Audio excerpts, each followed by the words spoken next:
Hey Pathways, I'm Pastor Michael, and this is your daily dose. You know, a couple weeks ago, Adam was talking about this sermon where Elijah, he built this altar, right? And he had called God down, and God burned up the altar. And one of the stories that he was talking about was how, as a kid, he really wished that he could have done the same exact thing. Right? And I'm sure some of you guys probably had the same exact thought as kids, right? That if you could go home and set up an altar and pray God, and God would come down with fire and burn everything up, that then it would be proved, and that then you would actually believe what Jesus says. There's a moment here in Acts 17, as we cover it this week, where Paul actually gives proof to what Jesus did. Check this out. It's verses 2 and 3, where it says this.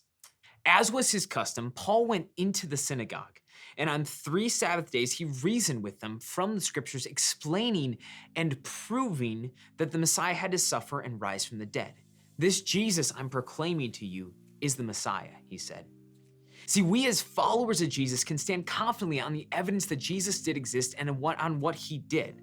See, even though we haven't seen Jesus come down with fire and maybe burn up an altar of toys when we were a kid, we know from this evidence, this truth that we know through the scriptures, we know that Jesus existed and what he came to do actually happened. If you're interested in learning more about this, you can actually go to the Cross-Examined website. This is a great website that'll give you some proofs and some evidence of what actually happened and how Jesus came, lived just like us, and died on a cross and rose again for our sins. This has been your Daily Dose. We'll catch you guys tomorrow.